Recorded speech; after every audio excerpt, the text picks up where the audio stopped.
আপোনালোকে ভুল বুজিছে আপোনালোকে নাজানে কাৰণে এইবিলাক কথা বাহিৰত মিছাকে উলিয়াই থাকে 2021 চনত কংগ্ৰেছ দলে ৰাইজৰ দল আৰু অসম জাতীয় পৰিষদৰ লগত একলগ হ'বৰ কাৰণে সিদ্ধান্ত লৈছিলে কংগ্ৰেছ দলৰ লগত ৰাইজৰ দলৰ দিল্লীৰ ৰাজস্থান ভৱনত বুজাবুজি হৈছিলে তাত কংগ্ৰেছ দলৰ সাধাৰণ সম্পাদক কি সিং আমাৰ জিতেন্দ্ৰ সিং আৰু তেওঁলোকৰ আৰু এজন জেনেৰেল ছেক্ৰেটাৰী কি নাম আছিলে মুকুল ৱাছনিক আৰু জিতেন্দ্ৰ সিঙৰ লগত সিদ্ধান্ত শেষ হৈছিলে সিদ্ধান্ত শেষ হোৱাৰ পাছত কংগ্ৰেছে বিপিএফ যেতিয়া আহি গ'ল কংগ্ৰেছৰ লগত তেতিয়া ৰাইজৰ দলৰ লগত এলায়েন্স নকৰাৰ সিদ্ধান্ত ল'লে একেটা কথা লুৰিণজ্যোতি গগৈ সোধক আমি নকলোঁ বুলিয়ে কংগ্ৰেছৰ বদনাম হয় বুলি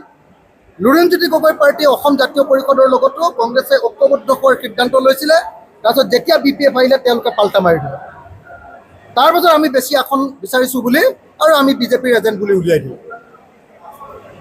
কথাটো সেইটো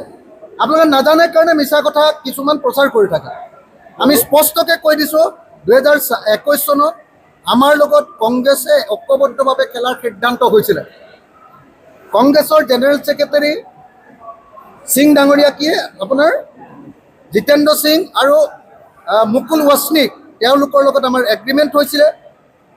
আৰু তাৰ পাছত যেতিয়া সেই এগ্ৰিমেণ্ট ভংগ কৰি দিছিলে তেওঁলোকে অহা নাছিলে সিদ্ধান্ত বদলাইছিলে তেতিয়া পুনৰ ৰাহুল গান্ধীৰ যোগেন্দ্ৰ যাদৱৰ জৰিয়তে ৰাহুল গান্ধীক কোৱাই তাৰপিছত সেই সময়ৰ যে এজন মুখ্যমন্ত্ৰী আহিছিলে ইলেকশ্যনৰ কাৰণে কি ভূপেশ বাগেলৰ লগত আলোচনা হৈছিলে আৰু ভূপেশ বাগেলেও এগ্ৰি কৰিছিলে পিছত আমি জনামতে কংগ্ৰেছে সেইটো মানি নল'লে তাৰপিছত কিন্তু পৰৱৰ্তী সময়ত আমাকে বিজেপিৰ এজেণ্ট বুলি প্ৰচাৰ চলাই দিয়ে মুখ্যমন্ত্ৰী নকৰিলে কংগ্ৰেছে কৈছোঁ সেইকাৰণে এই ইতিহাসটো আমি গাই থাকিব নোখোজোঁ আপুনি কোৱাৰ কাৰণে কৈছোঁ আকৌ দেই এইটো কাজিয়া লাগিবৰ কাৰণে কোৱা নাই আকৌ আপোনালোকে ভুলকৈ নুলিয়াবগৈ যে 21ৰ কথা কৈ অখিল গগৈ আকৌ এনেকৈ কৈছে এইবিলাক আপোনালোকে কয় মিছা কথাবিলাক কয় সেইকাৰণে ক্লিয়াৰলি কৈছোঁ আজিৰ দিনটোতো ৰাইজৰ দলে একলগ হ'বৰ কাৰণে জাতীয় পৰিষদে একলগ হ'বৰ কাৰণে CPI CPM CPIML একলগ হ'বৰ কাৰণে APIC পাহাৰৰ একলগ হ'বৰ কাৰণে আমি সকলো ৰৈ আছোঁ কংগ্ৰেছে গ্ৰীণ ছিগনেল দিলে ইউনাইটেড ফ্ৰণ্ট হ'ব কংগ্ৰেছে থেৰুগৰি কৰি আছে যিদিনাই ফাইনেল কথা ক'ব মই সেইকাৰণে কৈছিলোঁ যে আজিয়ে কৈ যাওক গৌৰৱক এটা কৌশলী মন্তব্য কৰিছে তেওঁ